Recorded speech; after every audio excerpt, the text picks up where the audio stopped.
I'm going to do this video real quick, and then I'm going to go on a different video for different topics. So, real quick, I was attempting to do the Just Another Channel thingamabob in reference to the freedom of speech and freedom of expression. And so, what I was going to say was essentially in reference to a Facebook letter I had posted many years ago when I was stuck in Washington State because of what occurred and how I wound up there and that targeting aspect and so on and so forth. And what the reference at that point had been to were the different aspects that regarded the terroristic threats, and such as Antifa and the individuals who essentially, because I had received as many threats as I had, and not a single person that I knew at the time, not one, had ever offered any helpful advice. Not one individual was willing to do anything that was actually going to assist me. I had repeatedly tried to get, and I'm talking about in reference to the threats. I'm not even, although I could continue on in reference to what occurred to my daughter and in turn to my son because of what occurred at McCoy Elementary School. However, aside from that, the letter truly was in reference to the amount of threats that I had received and how nobody, not one individual that I knew in person, told me to contact anyone. Everybody that I spoke with in person told me that, it wasn't a big deal. Now, do I realize at this point some of those individuals probably had something to do with the threats that I was receiving and was lying straight to my face? Absolutely. At this point, at the point back then, no, I had no idea. Obviously, why would I think that somebody that would claim to be friendly to my face would set something up like that behind my back? I don't operate that way. I'm very blunt and to the point. And so the letter that I had posted on Facebook, I took a picture of what I wrote and put it on Facebook. That's what it referenced, how nobody did anything in reference to what I was dealing with. The various threats, how I was supposedly, going to be kidnapped, taken out of the state of Texas, and then be kept at the foot of my captor's bed. That's what that referenced. That I could see that literally occurred, and I had nobody to ask, especially where I was. So instead, yes, because that was the only thing I could think of, especially with as much pain as I was in Washington State. How much it hurt with all that electrical stuff, to the point where I literally had to start waxing the side of my head.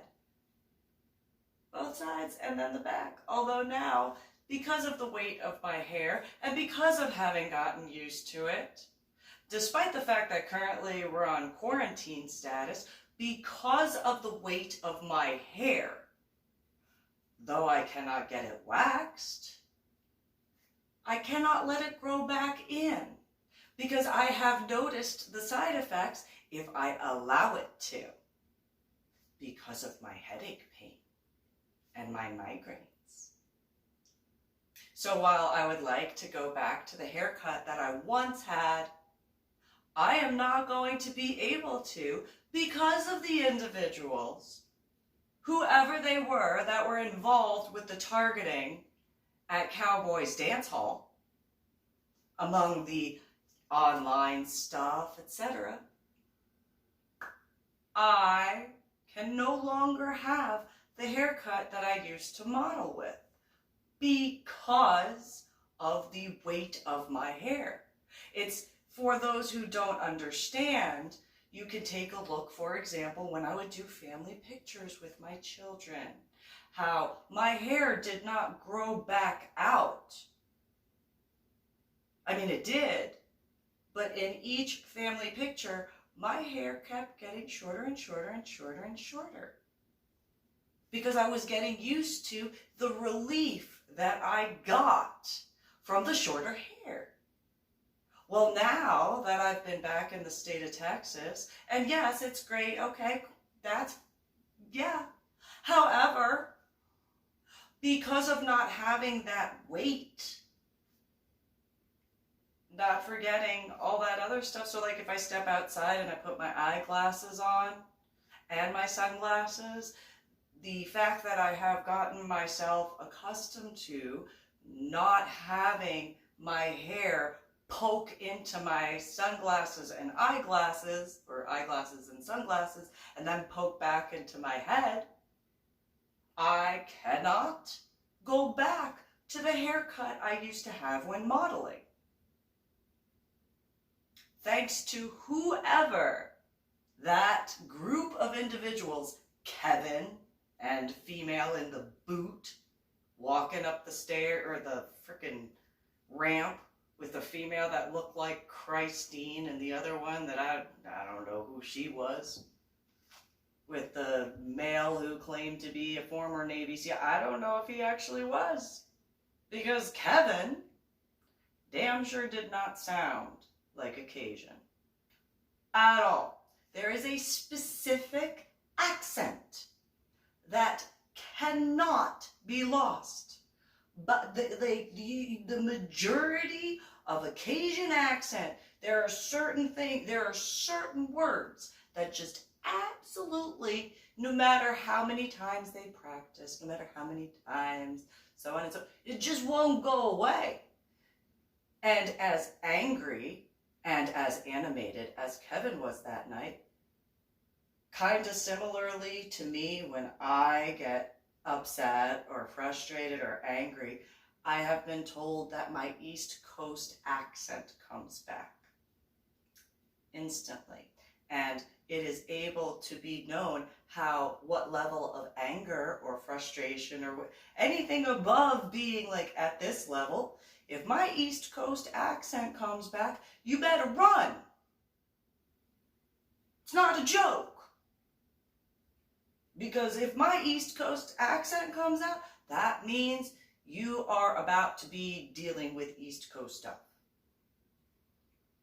So, in reference to that Cowboys Dance Hall event where Stoney LaRue was playing, ironically in the month of March in 2013, March, beat of a drum, March, the month of the Cherubim One's spiritual husband's birthday, ironically, also my biological mother's birthday month.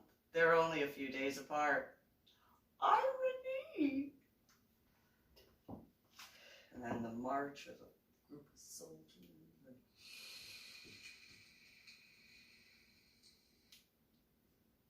And the army goes marching along. And so,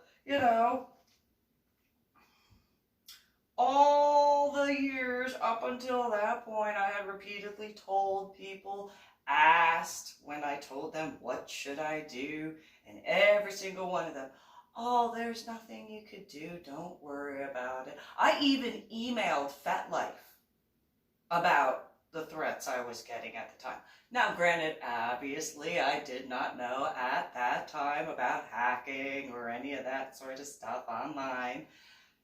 I do now, but at that time I sent the messages that I could to FetLife, including Google, for the ones that were in my Susan.MeeLing Gmail account, and then the ones to Yahoo from the Susan_home_46_ and a few others that I can't remember off the top right now. But nonetheless, sent them because everybody I knew at the time in person told me, we don't know what to do. What do you mean? And then the people that I wanted to ask were usually busy And I couldn't ask them because they were busy and there was a bunch of stuff going on. And even there were times when I spoke with some of the individuals, for example, at the sanctuary in Dallas, I had said to several people, oh, when I get the chance later on, when Nico is not as busy, I might be able to ask him about this. And I was told, don't worry about it. What could Nico do? Well, he could tell me who to speak with. And then inevitably distracted. And in which, here's an example. The last time I was at the sanctuary, ironically, was, with my now ex-boyfriend, Jesse Leroy Hoover Jr. The one who I have explained in other videos, who took my son and I to Washington State from the state of Texas, and he slept in a bed with his feet to the wall in the room that I was kept in, with a lock on the door that he had to use a key to unlock the door, to open it.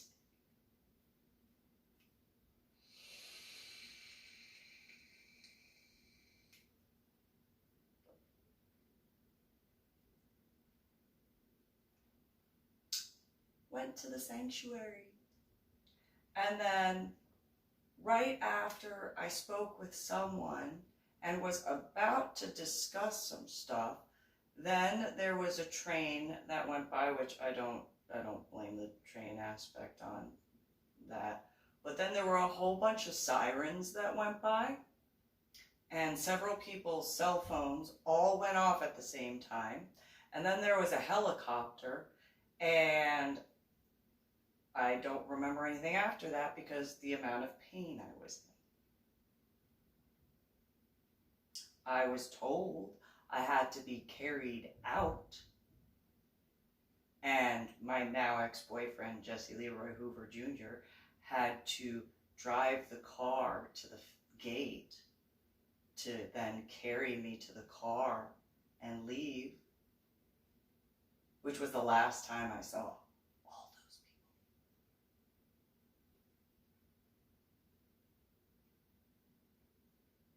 Ironically, it occurred right when I was going to tell people about how I met him. The only person that I remember specifically speaking with, literally about to tell him how I met Jesse Leroy Hoover Jr., was Terrence. By the way, thanks for your service. I know I've said it before, but thank you again for your service. But, so, by the time I wrote that letter, put it on my Facebook account, the new one, because also not knowing any aspects in regards to the techie stuff. And then because of being in Washington State and having to give that laptop to the Geek Squad at the Best Buy in Clackamas, which is where Jesse Leroy Hoover Jr. wanted to take that to because he went to ITT Tech. See a theme in Portland, Oregon.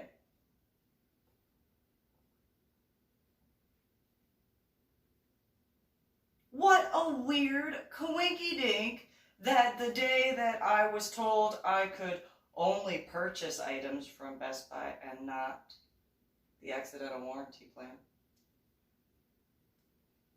had been because I had broken so many. The mail at the Geek Squad told me that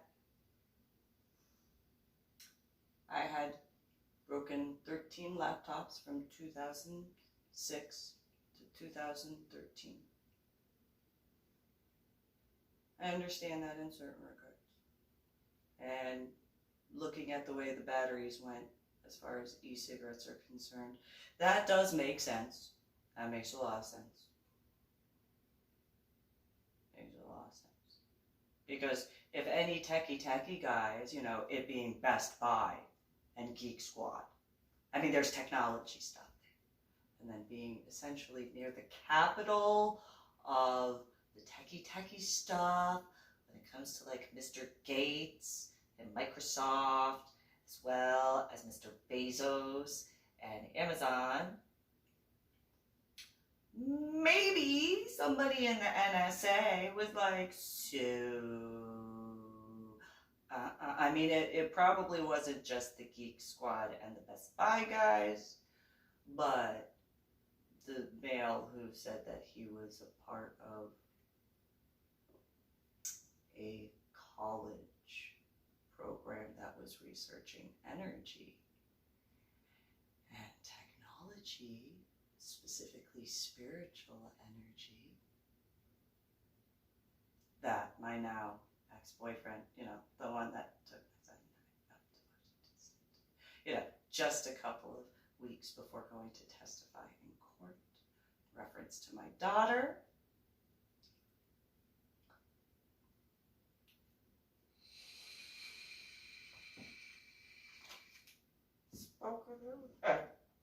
Most likely, there are cameras in that Best Buy that could show all of the alarms that went off the second that male started talking about that, and I said no. And Jesse saying, well, let me speak with him. And he was already enrolled in ITT Tech. It could be just a weird coinky-dink. It could just be an oddity. Just probably not. However, I did write that letter. If that is another aspect of the queue, like, question who wrote that, that would be me. I was infuriated, and I was in a lot of pain that I didn't understand why I was in so much more pain. So I am all for the First Amendment right. Let me clarify that. I'm absolutely all for the First Amendment right. What I am not for is threats. That is not a First Amendment right. It is not a First Amendment right to make threats that you're going to kidnap someone and keep them in a cage at the foot of their bed. That is, like, I don't see that different than saying the word bomb on an airplane full of passengers. The only difference is that there are multiple people involved in comparison to just one. So if just one person doesn't mean anything, I guess the question is, why should a multitude of people mean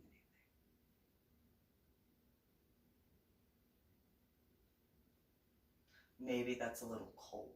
Maybe that's a little cold. Then again, I've been dealing with quite a bit because of those cherubim ones that cause problems. For my Medal of Honor project, for my son, for my daughter, for me, all that. And so I was going to discuss that. But then the issues with, I do not have internet in my apartment and I don't plan on getting it. I do not plan on getting Wi-Fi in my apartment.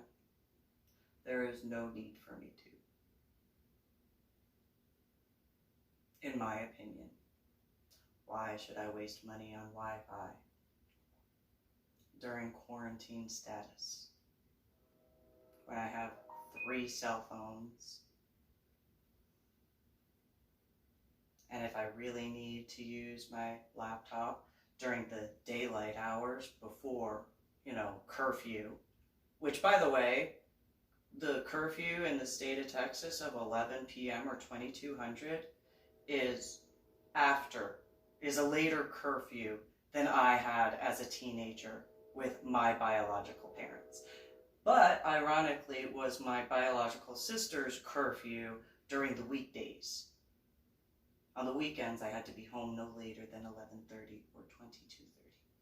So I don't really feel bad for people who, I feel bad for the people who don't need to be in quarantine status. But for those who had caused problems to my Medal of Honor art project, my children, I don't feel bad at all. It's a later curfew than I ever had, with the exception of one night out of the week, and that was Saturday only, because Mike and Anna considered Friday a school day.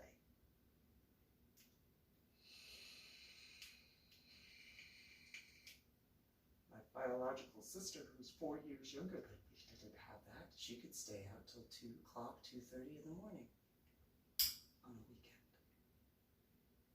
I did not have that luxury. So, for example, the people in the apartment 736 and the people in the apartment 725, I don't feel bad. I'm glad that they're going stir crazy. I'm glad that they have cabin fever. I'm glad that they're losing it. I'm glad that they have absolutely nothing better to do, because they have nothing worthwhile, in my opinion. And so they'll either be on the brink of insanity, if not almost at that point, at this point, because of the way that they've been, yeah. So, I don't feel bad for them. For the rest of humanity and civilization, I do feel bad. You know, for the ones that aren't sick with the reason why in quarantine. However, I just wanted to clarify that in regards to that letter that I did type up. I did. And I used a typewriter. I used a typewriter. I guess that makes the Q aspect a little bit more, makes a little bit more sense. But yes, I wrote that because of that. Because I did not understand how threats could be continuously made. And in reference to who I was engaged to twice, and not knowing about the aspects of the hacking thing and all that stuff from his ex-girlfriend Leslie, not forgetting the aspects of the relationship with Matt, and realizing at this point in time that had to do with individuals and their hacking. Though I will say, most likely, I could see very much Leslie being a part of that in reference to the one I was engaged to twice, as well as my biological sister and biological mother, because they hated him because he put a smile on my face and I was actually happy. And then because I didn't tell anybody about, with the exception of people in misery, of my relationship with Matt from scuba diving, my biological mother and ex-roommate Alicia continuously tried to say that they were going to make an online dating profile for me. And then there were points where I was set up on blind dates after I received the messages from Matt, which at this point I understand probably has something to do with the hacking thing, which for those individuals who caused problems for my Medal of Honor art project, on top of everything else. Let me give you this real quick math before I upload this video to go on to another topic. Both Matt and Sean were in the armed forces for the United States of America. One was in the Army and one was in the Navy. Both of them knew that I had landed next to the Vandenberg.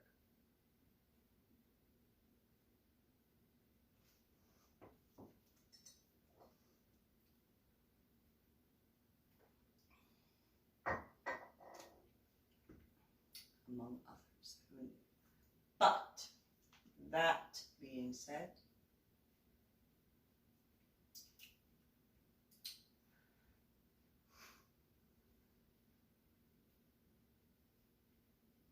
I'm very upset.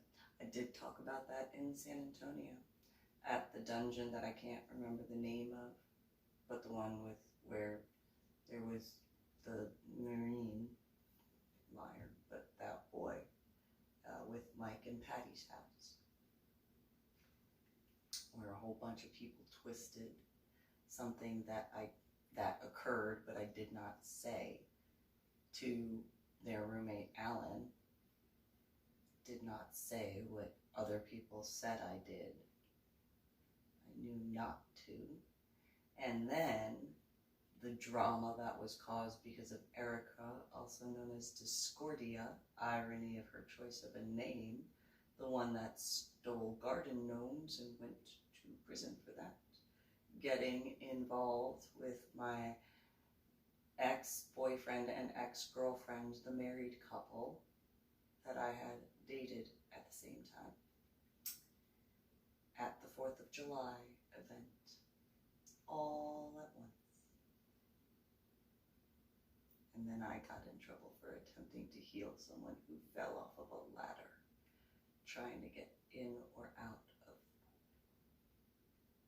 which I could have healed her ankle so she didn't have to go to the doctor. But I was told to get away, so fine. She could deal with that. Apparently she did.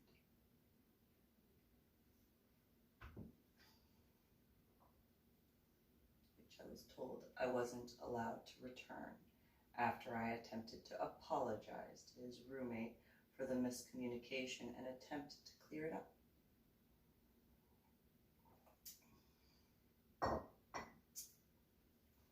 And when I was told I was put on suspension, I said, well, I'll just not go back, because apparently you are going to be accepting of that instead of allowing open communication to fix it. And then I was told after I said I wasn't going back that I wasn't allowed back, which made no sense to me. Because realistically, at that point in time, I had been to events all throughout the Austin area, all the way to San Marcos, all the way from like San Marcos to Round Rock, all of the events for those different vicinities. Like, I'm not trying to be rude, but, you know, being told I couldn't go to, oh, it was called the Crossroads. Being told I couldn't go to the Crossroads. There were plenty of events I could go to just in that vicinity. Austin has a lot more events. By a lot. Not trying to be rude, just the reality. However, I also didn't know that there were other people similar to Discordia playing games with all that stuff. And where I didn't play games, because I don't have patience for that, if it's not my children that I gave birth to. And so now I don't have to worry about that at all, because I don't like games. I'm not that type of person. In the bedroom with someone, a relationship, that's one thing, but that's in one room. Not out affecting other people in the world. So back to that one amendment, the First Amendment, freedom of expression. Yes, I did. I'm the one who wrote up that, because I was quite upset, rightfully so, about the continuous threats that I had received from literally just, what was it, 2 weeks, not even 2 weeks, 3 days after Sean had left for basic training. whenever the garbage from Leslie occurred with her threat to Sean that I defended.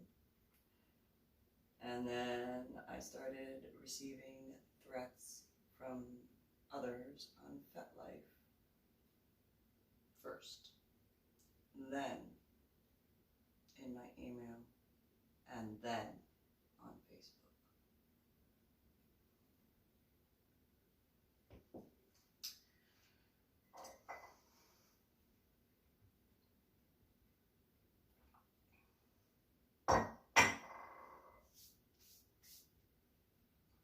So that's what I have to say about that. Yes, it is in my profile on Facebook at l.d.belle